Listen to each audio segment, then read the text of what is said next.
Right. Hello, welcome to episode 52 of No Holds Barred Pod. That's Sal Dodgson. And that is Don McGowan. Welcome all. Hope you're having a good Hello. week. Yeah, it's only Tuesday, but hopefully the sun's out for a change. Yes. And the nights are getting lovely. lighter. Yeah, I know. It's great. So, yeah. It's Things will only improve from here on in. Yeah, well, I hope so. I'll probably be pissing it down again tomorrow, but hey, it was nice when I went out this afternoon to Stroud, so yeah, lovely and sunny. But I'm anyway. almost getting back out in the garden again. Almost, Yeah. not quite. Still a bit nippy. Yeah.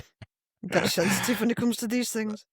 Mine's still just completely soaked. I want to get rid of all the leaves and clear it up, but it's absolutely sodden. So another few days of sunshine will help. Anyway, Yes. Welcome to the weather. Not the country you want to talk about it in, is it? No, but yeah. So welcome to everyone who is with us on our Patreon, our lovely Patreon subscribers. We have it, which is growing. Hopefully you've checked out our website, noholdsbarredpod.com. And yeah, I think that'll do for the admin bit, and we'll crack on with whatever we've just got. Apart from the old like, share, subscribe thing that I always mention, YouTube now has a hype button. Does it And really? and if we get hyped, it pushes us like directly into the algorithm. So if everybody could just smash that, please, that'd be smashing. Oh, I didn't even know about that. I'll get. I've been wondering what it was for some months now, to be honest with you. And then a little thingy came up and it said, if you press this button, you can hype this video. And I thought, that sounds good. Oh, well, anyone listening, watching, hype the shit out of this then, please, if you don't mind. That'd be great. So whatever it is, I will check it out and get on it. So yeah, be very grateful if you did share us around a bit. So what shall we start with in this lovely sunny afternoon? I don't really want to start with this, but I think maybe if I can get it off my chest, I'll get better as the pod goes on, because I'm feeling quite shit at the minute, people. As long-time listeners will know, I have a lot of neurological damage that I have to straddle every single day. And I know I look normal, but I have about 100 checks and balances that I have to go through before I can or want to do anything that most people just don't even have in their purview. And so the row that has emanated from BAFTA has really, really upset me. Because I thought everybody knew, generally speaking, that Tourette's is an involuntary issue. You'd hope. And I've discovered today that people I thought were decent, genuine, good advocates for, society and that are using it as a stick to beat people with. But for the few decent people, black people that have come out in support of John Davidson, that's right, yeah. I'm clinging to them, because so many people have just gone, when did you become ableist? When did you start calling yourself a doctor when you don't understand neurology and you want to opine on these things? Naming no names. And then it hit me. It's clickbait. Yeah. I'm sorry, but it is. If you don't understand that somebody's doing something who has apologised for it and even left the ceremony, and he was still ticking as he was leaving, he racially abused somebody else in the lobby. He walked out because he was so ashamed. Yeah, he was mortified, wasn't he? Yeah. If you've got no understanding of not being in full control of your own brain, I can understand it. But then maybe go and read up on what Tourette actually is and educate yourself. Or just watch the award-winning film that he was there collecting an award for, about his own life that he starred in. Literally trying to explain the discrimination the poor kid's faced his entire life. Yeah. And they just go, no, it's a white man being racist. Oh my Jesus. There's enough white men being actually genuinely racist, the Rupert Lowe's of this world. Do you want to go and attack him? Because he can help it. He does it on purpose. Tommy Robinson, another one. There's loads of them. And I get why you know, racism is literally a massive issue at the moment. Literally why we do this podcast. Yeah. But to come out and accuse people who can't help themselves because their brain is broken relative to yours, you lucky, lucky bastard. No. It's born of ignorance. Yeah, it's cool. I've spent my entire life not being able to wake up properly in the morning because, unbeknownst to me at that time, I wasn't able to get quality sleep because my brain was broken. And that has affected me all my life in, work and social situations. And of course, obviously a different situation, but you can't help that if you don't know what the problem is you're dealing with. And even when you do, you've then got to go a long way to fix it. And that's something that can be fixed. Tourette's isn't one of those things. Yeah, it's not possible, is it? It's just, it's there and it will never change. Yeah, I know. You know, are you going to go into, like, hospitals and blame one-legged people of hopping? Same thing. I know. It's a really strange... Yes, it was racist. Yes, it was disgusting. But sorry, the bottom line of this is that BBC and BAFTA should be fucking of the people that allowed this to happen. They muted the guy who stood up for Palestine and took his speech out, but they left in the guy suffering Tourette's, who was explained to the audience before the thing even started that the guy has Tourette's and he might have an outburst. It was a really strange decision by the BBC to allow that through. It's, as you say, like they sort of edited out the guy who said Free Palestine.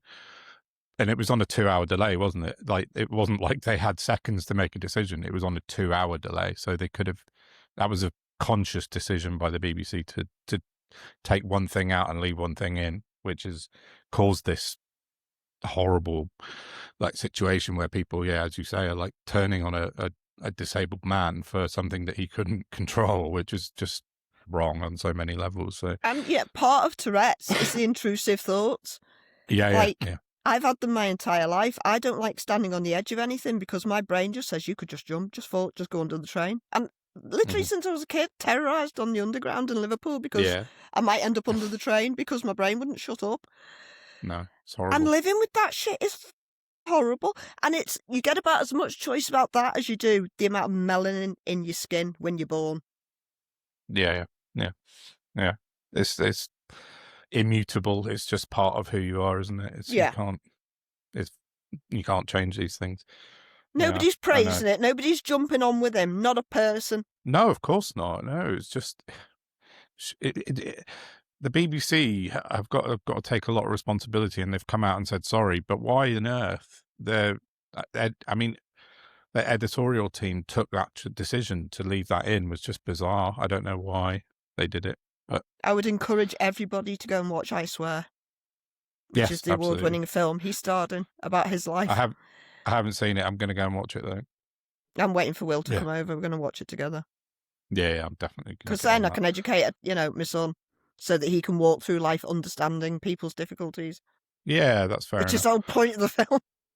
Because the film, I've seen lots of different clips of it, and it looks genuinely funny like the one of my favorite bands is James. There's a picture somewhere up there of signed James print, and Tim Booth. It features one of his songs, and there's a part where he's dancing along to it and singing, and he's getting really into. And Tim Booth, who's the singer of James, came out and said, "We're so proud to be part of this movie," and it seems like a really brilliant film. So I will watch it as soon as I possibly can, and we can have a chat about it and report back, because it seems like, I mean, for everything to come out of it, we need to take that, because that's the important bit of how amazing this guy is and his family and the film about him. So there's enough hate and hurt out there in the world, especially right now, for people to jump on a guy who's just trying to explain to the world what Tourette's is. Yeah, definitely. So definitely. I'm tired of ableism. So that's why I'm not on my game today, people. I'm really sorry, because I have a lot of executive control issues with my brain, and I don't get to do what I want to do because my brain won't let me. And I wanted to go away and read up and bring you all the facts on Iran today, but that hasn't happened because I've just been stuck in this doom loop of what is wrong with people. Yeah. So I'm sorry about that. No, but yeah, cheer me up. Tell me about reform. Well, which bit of comedy would you like to know about? Nigel Farage rocking up in the Indian Ocean, or the Shadow Home Secretary rocking up in Dover? I'm not being funny, right? But if I got to choose who was going to run this country, it'd be somebody who, I don't know, had the capacity to go and look into visas and secure borders and shit before they travelled anywhere. Realise that you can't break into a military installation in the middle of the Indian Ocean. Yeah, maybe. You see, you'd think with all his knowledge on immigrants and stuff, he'd be right up on that. But small boats, etc. But it's almost like you planned it, isn't it? Yeah, like everything. Sorry. Yeah, if anyone doesn't know, and I don't know how you could, but I think it was Saturday, wasn't it, that Nigel Farage popped up on Twitter with a video of him pointing in the distance out to sea. Go on, what are you going to say? Oh, I'm going to have to, I don't know how to do this. I'm going to have to send you an article I found. Okay.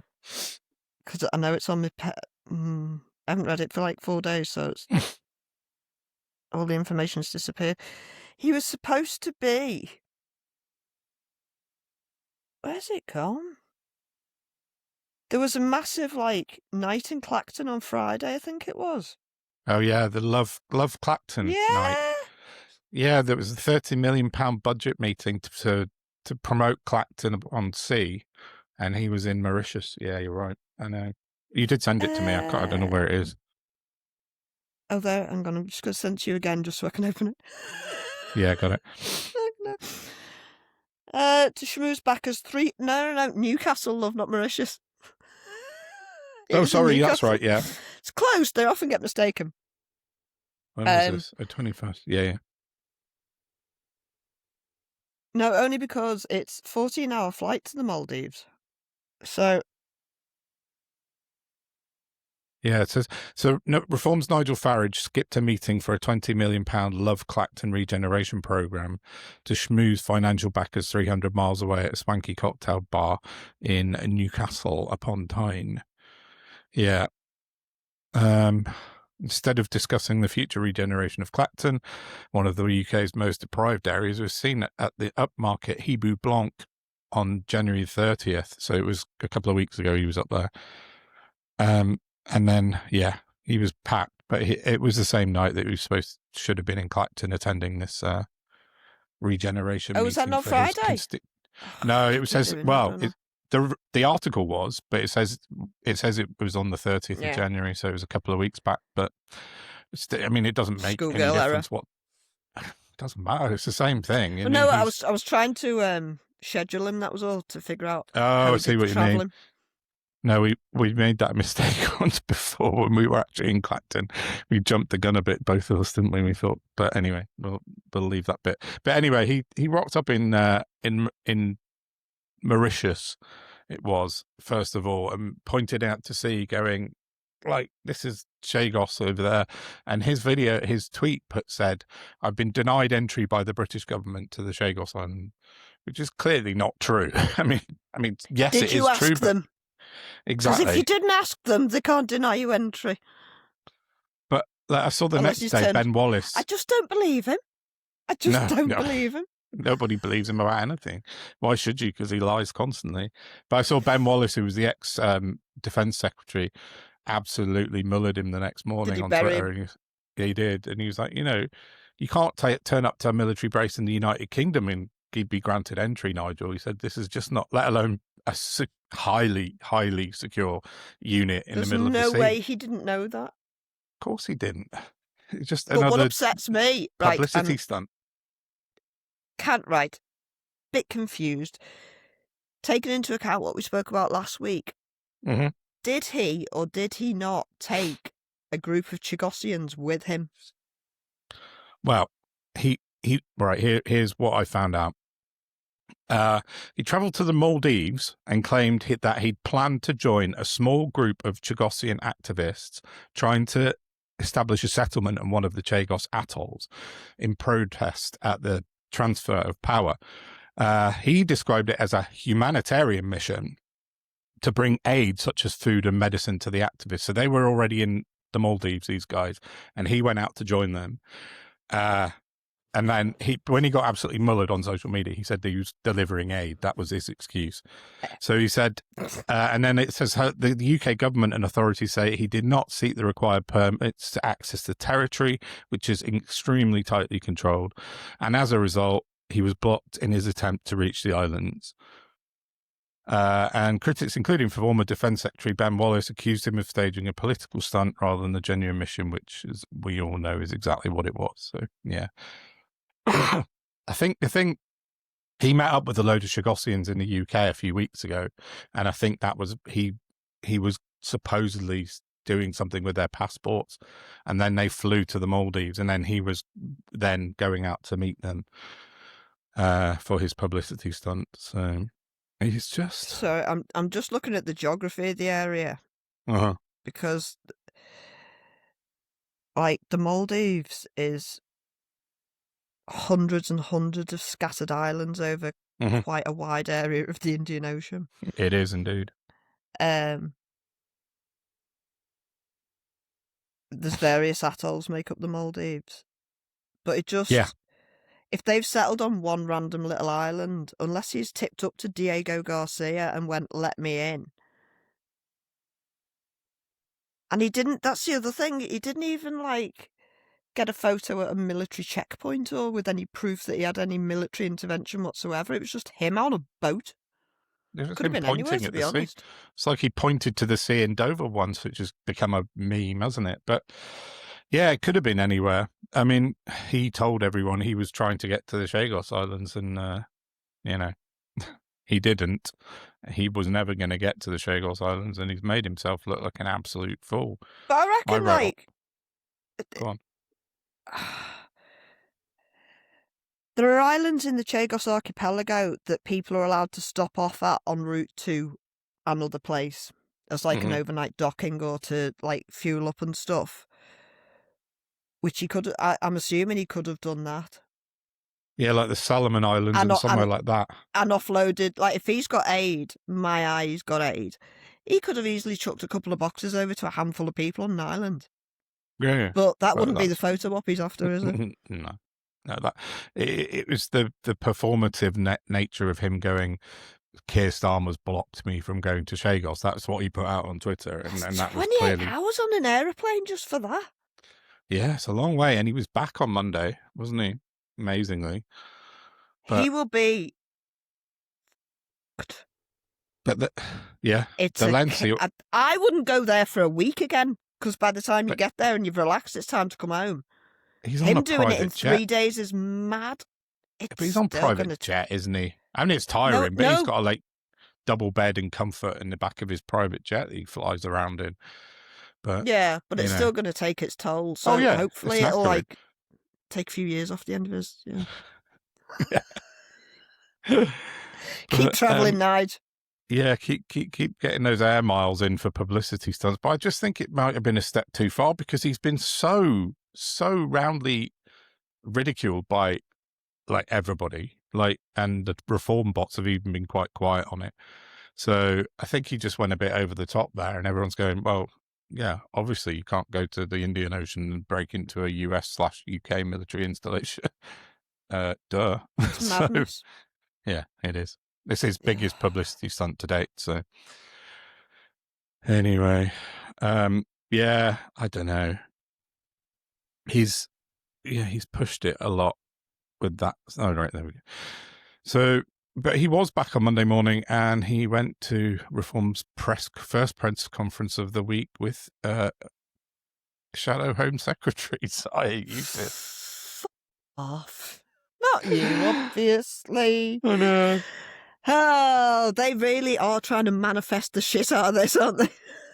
Really? I mean, the man's not even... I read an article by John Crace in The Guardian about it afterwards, because I like John Crace. He's very funny. And as he said, he's not brave enough to stand as an MP, Zia Yusuf. There's not a single place in the country I don't think he would stand because he wouldn't be elected.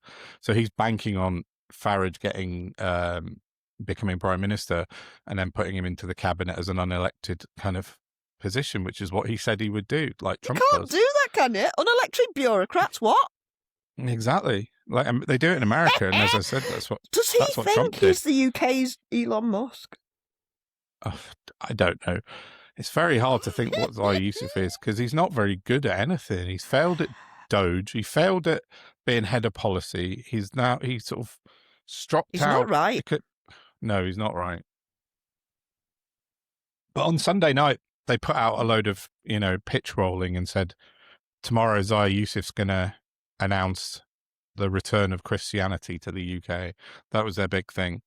I thought you said Christianity. I was going to say, who's he? He's been a political prisoner in Chagos. Farage brought him back. Sorry. Tell me Right. more about Christianity. Christianity. Well, that was their big drop on Sunday night on social media. Is Zia Yusuf, Muslim man, is going to bring back Christianity to. Unfortunately, the Britain. Pope is siding with the migrants. So yes, he is, very much so. I saw that. Tough. He doesn't like the far right, does he? The Pope. No, the American Pope. He won't even stand with the American president. He's doing the very opposite. Exactly. Which is great. I mean, I'm not into religion myself, but it's good that the Pope's standing up for. It's the first time in my lifetime I've seen them take a stance. Any word? Yeah, true. So basically, he stood up and Nigel Farage was there, amazingly, in Dover. He must have got a boat, and he introduced the press conference. He let Zia Yusuf speak for about 25 minutes. He basically just rambled about immigration. It was nothing to do with Christianity, as it was sort of announced in the day before. He just rambled about, we're going to remove indefinite leave to remain, and we're going to deport these people, the usual hateful stuff. Again, John Crace, he called him, he appeared as an angry homunculus, which I found quite amusing. He just droned on, didn't he? Yeah, and then Farage stepped in, closed it off, and then did the Q&A himself. So, I said Yusuf is the hate filling in the Farage sandwich. Freak. It was just an anti-immigration tirade like everything else is. So. No Richard Tice, no? That was this morning. Give me that for a second. But he wasn't with Tice. He wasn't with Yusuf, I'm sorry. of course. Just checking. No. They have to have separate press conferences to keep them apart. Like Lee Anderson isn't allowed out in public anymore, and Richard Tice can't speak to Zia Yusuf. So, but the other two things they announced at the Christianity press conference was that they're going to ban the burqa again, which is what saw Zia Yusuf resign from the party last year when Sarah Potson announced that. Changed his mind, does he? Maybe his little placard that says Shadow Home Secretary was his bribe for that. I don't know. But and they're going to create a UK version of Trump's ICE, which is... No, they're not. No. They're not. They're not going to do that. Yeah, they're definitely not. And Richard Tice's thing this morning, Richard Tice is the Shadow Secretary for Business and Energy and State and all that stuff. I can't even be bothered to look up what his actual fake title is, but he announced that they're going to strip away the Renters Reform Act and the Employment Rights Act this morning. He announced Richard Tice, who is a major property owner and major employer. A coincidence? So, and then he announced that they were going to create a British sovereign wealth fund, very similar to that they have in Dubai. I wonder where he got that idea from. So, yeah, we don't have that oil though, do we? We don't have the sweet oil with which to do that. So are we going to be gleaning it from moans? I don't know what else we export. Pensions he was talking about this morning. But I just fun. I lost the will to live pretty much when I was sort of trying to go through it this morning. So, and the only other reform thing I've got this week is Matt Goodwin, who has Byline Times have released an article which talks heavily about his links with Toby Young in the Free Speech Union, and then their advocation for what he described, this is Toby Young described as progressive eugenics. So Matt Goodwin, we knew he was a eugenicist. He's talked about it with Jordan Peterson, but now he's Byline and making more links across the... I still want to understand how you can be a pro-life eugenicist. Yeah, that's fair. That's a fair question. So yeah, Oh, well, and just as an aside to make people aware, because I don't know how many are. She says, going to find an old tweet. 2 Tennessee Republican lawmakers have proposed yeah, a bill to allow the death penalty for women who have abortions. that is terrifying. At the Absolutely same time, terrifying. and I've lost the tweet, that's annoying. The ICE are building gas chambers. Yeah, I Oh, saw sorry, that today. I not read just gas chambers, incinerators. Yeah, Yeah, I read that this afternoon. It's just really scary stuff. America need to get their shit together, man. They do. And They do. I don't like using that word and I can't, but, just get shot. Put him in prison. Because this is insane. It is. It really is. So Oh. I was just going to say, like, my last thing is that on Friday when we record, we'll know the result of the Gorton and Denton by-election. So we'd have a lot to talk about then, because I think Reform are not going to win. I did hear that Hannah Spencer slurps her last sip of tea, so... And she's got eyes and a head. I know. Sometimes she breathes, so, I think it's going to be a shootout between Greens and Labour. Actually, I think Reform are sort of dropping into third place. I think Farage has abandoned it like he did with Caerphilly, and he kind of chucked Goodwin under the bus a couple of times. So I think they've written it off. And I've already had loads of Reform replies today saying, "We never thought we were going to win it in the first place. We're not spending. We're not paying much attention." Oh yeah, I've got about 100 replies this morning alone from people saying this wasn't a priority for Reform. Really? You see, man, how much money they've spent on this by-election so far, and how many people who it out is of Reform a have been priority there? for? Us and people just like us, and everybody 100%. else who's got a decent brain on their head. Yeah, so Labour sent Keir Starmer there yesterday, which is a bit of a. They really want to lose, don't they? I know. Alongside Lucy Powell. So yeah, I know. Okay. Oh. So that's Reform. Do you know what it was bloody Facebook, that's why I can't find it. Danny Kruger? You not heard from him lately?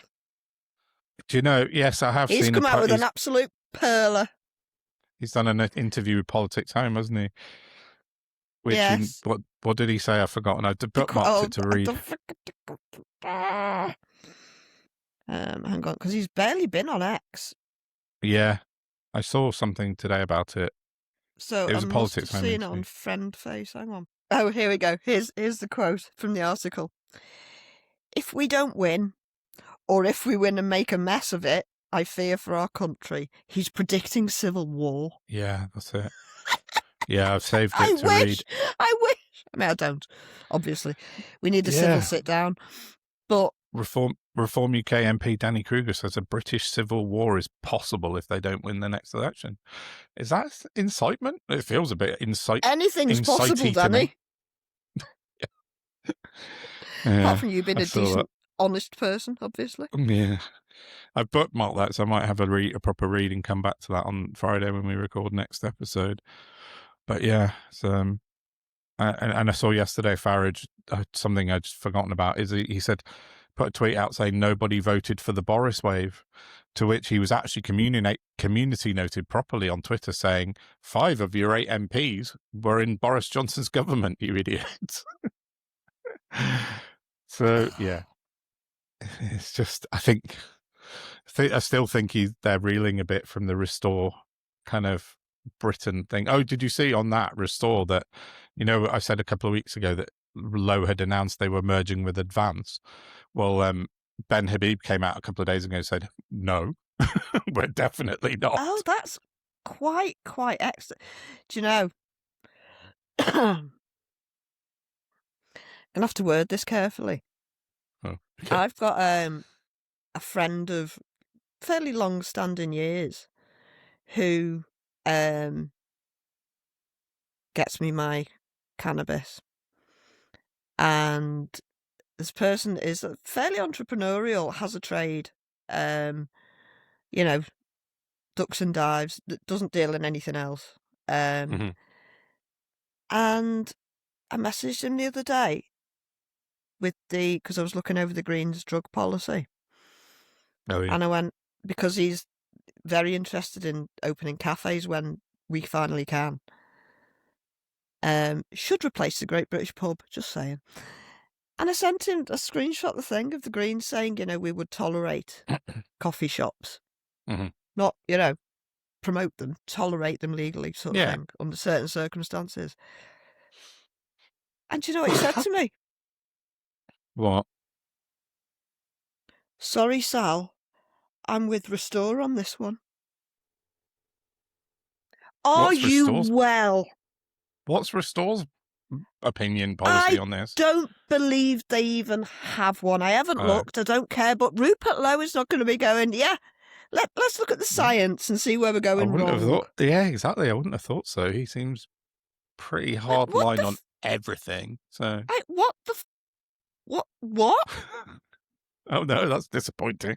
And how? Odd. Yeah, in your profession, in his profession, yeah. So on that, could we segue to Keir Starmer, please? Can you roll the clip? Yeah, go for it. Comes to the Green Party, look at their drugs policy. They say we should legalise heroin and crack cocaine. Imagine what would happen in every park and every playground in this constituency if that happened. And I have to say, as a father of a boy who's 17 and a half, the idea that the Green Party would make the argument that just in a few months' time it should be perfectly lawful to sell him heroin and crack cocaine, I find that disgusting. Right, so that was some of the most disingenuous... Oh, no, let's turn him off again. It's playing again. Yeah, Keir Starmer chatting about the Greens... misunderstanding the Greens drug policy on purpose, right? I'd go so far as to say deliberately misunderstanding the Greens policy. He is. Yeah. If you go and actually read it, and I've slapped it everywhere, and we can maybe put a link at the end of the blurb on the thing, link below. In the show notes, yeah. Nobody's trying to sell his son heroin or crack cocaine. You deliberate imbecile.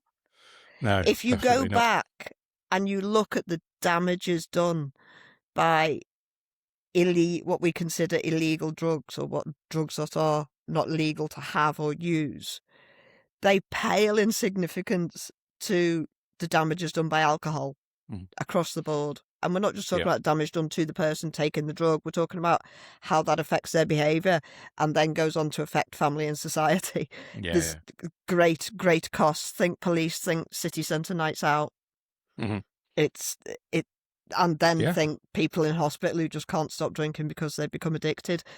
No, alcohol's the drugs are never the problem. The underlying issue for why the person keeps taking the drugs is the problem.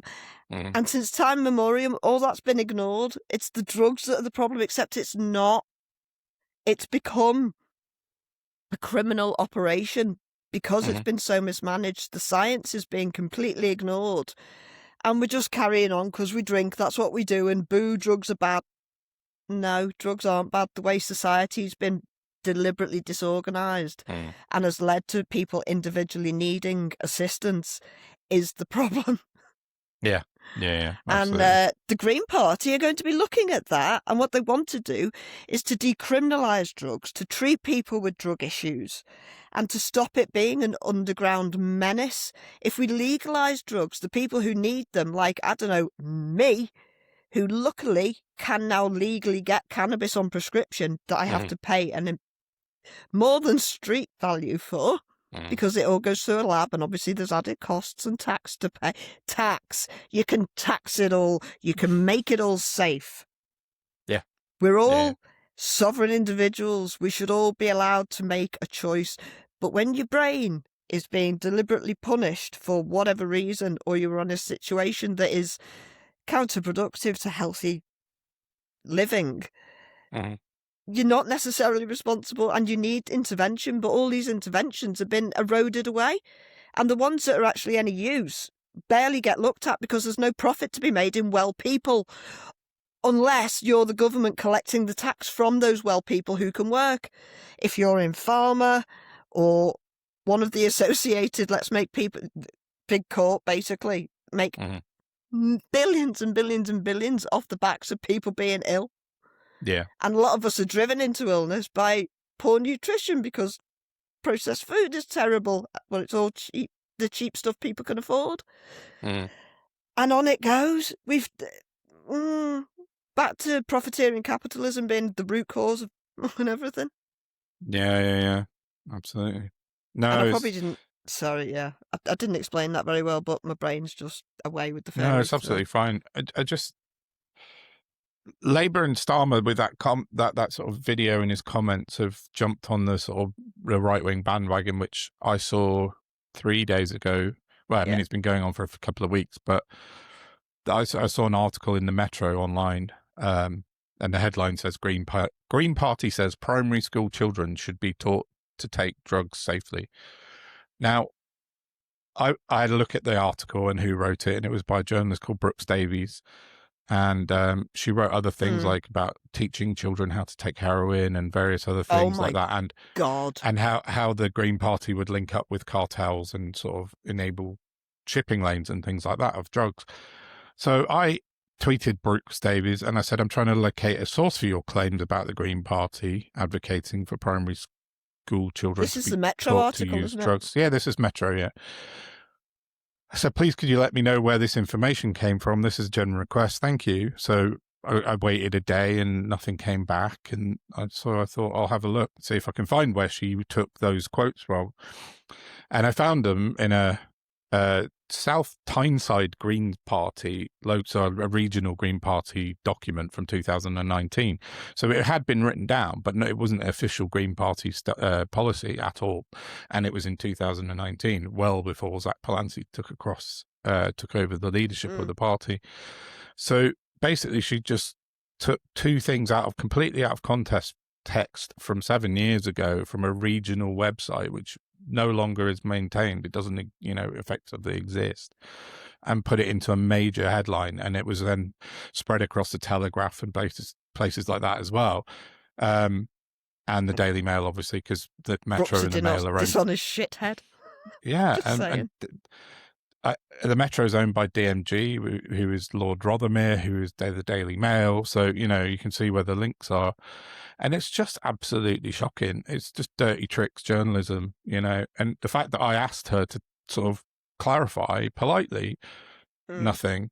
And so I found where she'd got the smears from, and from the quotes for her smear campaign. And I saw the Daily Mail put out like a Hannah Spencer has a £1.2 million property empire. Did you see that one? She doesn't. She's bought 2 houses in her lifetime with her ex-partner, and between them they own 2 houses. It's a £1.2 million property empire. It's absolutely nuts. Millionaires, again, still not the problem. Billionaires, the problem. It's just the Angela Rayner stuff all over again. They've just basically copy-pasted it. And with all due respect, and I say this as somebody living on the margins, £1 million today is relatively full. It's like 100 grand 30 years ago. Yeah. Especially when you're talking about house prices, right? Oh God, especially, yeah. Yeah, exactly. So she owns like a half of 2 houses, and they've just labelled it as £1.2 million property empire. It's like, oh, come on, give me a break. Well, I hope for all of us we get a good night's sleep on Thursday. Yeah, absolutely. So my baddie of the week is definitely Brooks Davies from ex of Daily Mail, currently of Metro, for putting out absolute unverified tripe as an article. Can she share it with Keir Starmer, though? Well, I mean, he's repeating the same stuff effectively, isn't he? He's just saying willfully the same thing. And deliberately misinterpreting it. Yeah, he totally took it. It baffles me every day that he's just gleaning to get Reform voters to jump onto Labour and just abandon the left completely when there's so many more of us. Yeah, definitely. The polls all support that, without a doubt. So, yeah, I don't know. What can we do? So what's next? Mexico's interesting at the minute. I wouldn't be booking any holidays anytime soon. No. Claudia Scheinbaum has taken out one of the big cartel bosses and created a massive vacuum. So there's lots of fighting on the streets and civil disorder. And I saw a video. You know, I saw a video of someone, I think British, it was on holiday there, and they were filming it from their balcony in the hotel. And there was like explosions happening and stuff. I thought it was an AI one at first, but it turned out to be real. But it's all kicking off in Mexico. All the other cartels are now fighting to take over that cartel's bits. I see if they had legal drugs, none of this would be a thing. Just saying. True. So yeah, they'd all have to put shirts and ties on and be psychopaths in suits instead of. Well, on yeah, the that's it. Just boardroom psychos rather than street-based psychos. Yeah. Iran, still not much happening in Iran at the moment, apart from the USS Thomas Jefferson having slight issues with its toilet facilities and has had to stop in Greece. But you said you had something about that you haven't told me. So what was that? Yes, just let me check on my hex because I'd like to give a quote rather than just waffle around it. Basically, all their toilets broke. So that's hilarious. That is they've had to very amusing. Head to Greece instead of the Persian Gulf. Have they got plumbers in Greece? Apparently. I don't know, maybe... I was about to say Mario, he's Italian. Super Mario. No, he's definitely not Greek. What was the... what do they call their naval ships? You say... The USS. USS. Because the Ayatollah came out. Oh, where's it gone? Essentially, Trump threatened the mullahs, and the mullahs came out and said, "You can bomb us if you want." Oh no, sorry, I stand corrected. It's not. It's the USS Eisenhower. I was about to say, I've just realised I've got the ship wrong. That's a submarine, the Thomas Jefferson. Sorry, that's my mistake. My fault. But the Ayatollah Khomeini basically came out and said, "Well, you can bomb us, but we've already got your ships in the Persian Gulf targeted. So knock yourself out." Yeah. Oh dear. They're full of people, like Iran is, and they're still going ahead with this insanity. Somebody needs to. Wait, what? We're dealing with mad people again. Yeah, absolutely. There are Brits on board those ships in the Persian Gulf because we have dodgy Navy deals with bloody America. You're right there. There it is. It was the USS Gerald R. Ford that the toilets broke on. I just wanted to get it definitely right. Get our presidents mixed up, don't we? I know. Yeah, the Gerald Ford. That's the one, the aircraft carrier. It's gone to Crete to get its toilets fixed. So I just wanted to clear that up, make sure we got the right one. So, yeah. That's not a job I'd envy.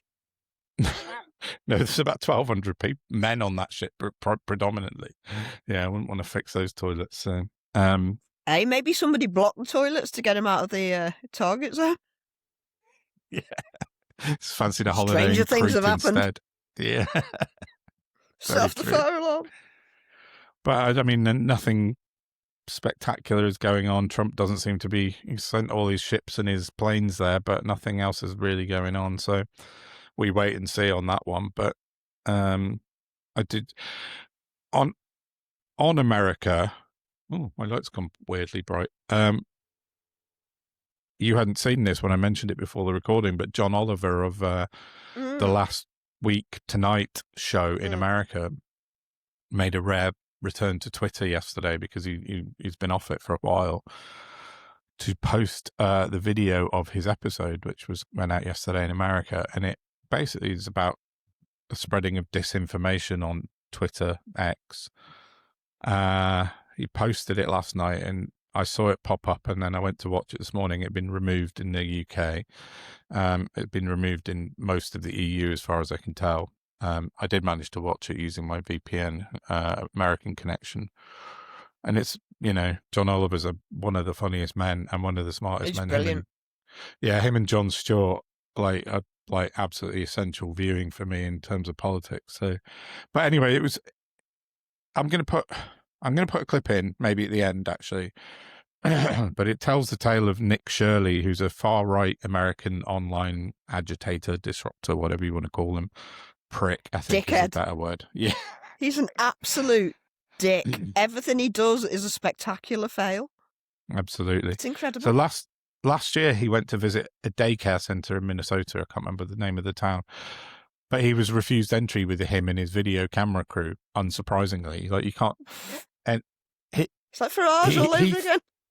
Yeah, exactly. He thought you could just rock up at a nursery and come in, like clear. And he was told on the door, he's like, no, obviously you can't just come up. You're a childless young man with a video camera and come into a nursery full of children, idiot.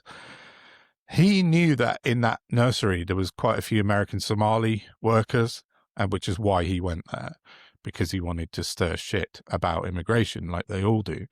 And because when he was refused entry, he went online and he posted a video about it, which got the attention of various MAGAs, and then it made its way up the chain and it got to J.D. Vance and eventually up to Trump.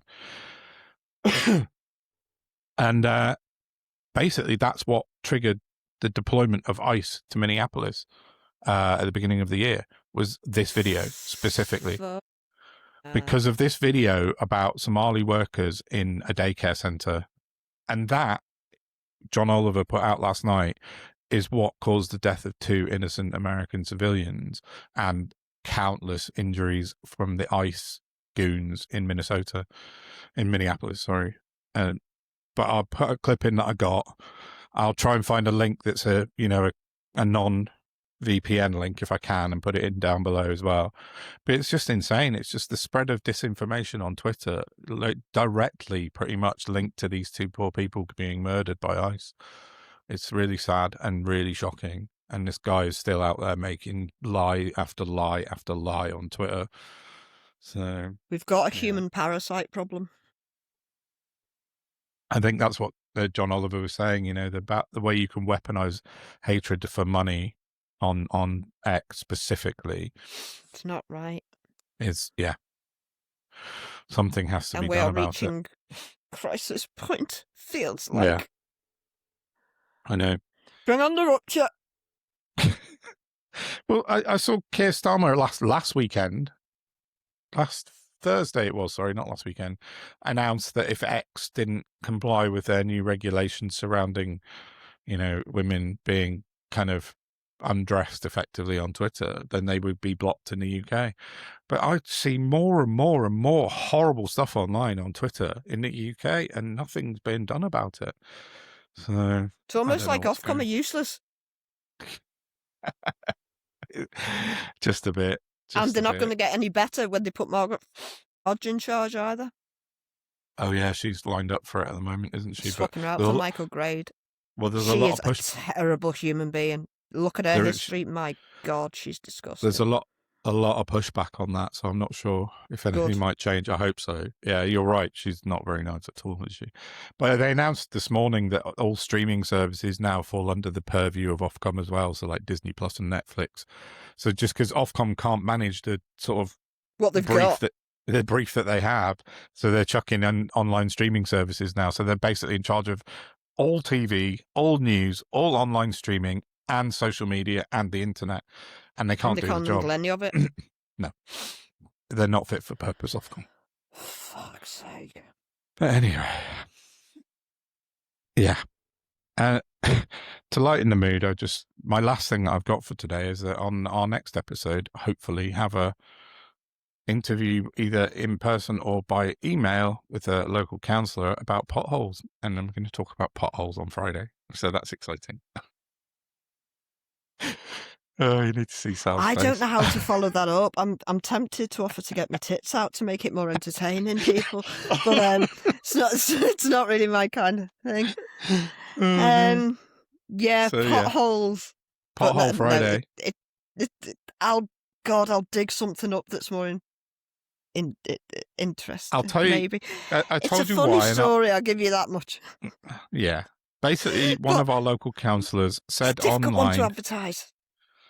She said online that the council have not given up filling them in, but given up on repairing the roads because they can't keep up with potholes. So I found that shocking. So, And I'll be talking about splitting the atom. okay. Apparently it's easier than dealing with potholes. Yeah, exactly. Fucking Yeah, hell. apparently it is. Certainly for Stroud District Council anyway. So, Oh. yeah. Have you got anything else for this afternoon? No. No. Cool. Yeah, I've had enough. Yeah, we got a song which I sent by one of our lovely friends, Baz, which I'm not going to put in now he's a good because egg. we got a couple of years. He's great, but he's got a brilliant song that he wrote and recorded in 2016 about question time. But I'm going to save that for Friday. We'll put that in on Friday's episode because I want to put in a couple of other things that we talked about today. So yeah, but yeah, thanks, Baz. Appreciate it. So yeah. Okay. Exciting. Even I don't know what they are. Well, no, just I said the clip of John Oliver I'm putting in. Oh, right, yeah. I can't remember. It was something else I talked about a minute ago, but I'll find it when I do the edit. So. Oh, God. So I think that's about it for me. Oh, look like I've been pulled through edge. Yeah. Yeah, I'm done. I'll try and be better for Friday, and hopefully we'll all have smiles on our faces. My internet went weird and it said I had an unstable connection. Okay, all right. Sorry, what were you saying then? I missed it completely. All of the last 30 seconds. I can't remember. It was 30 seconds ago.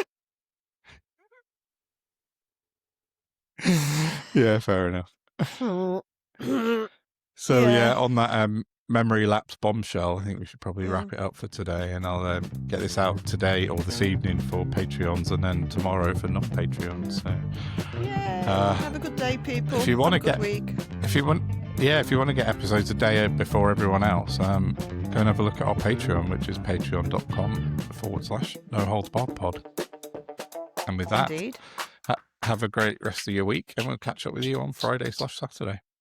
Bye-bye. Bye.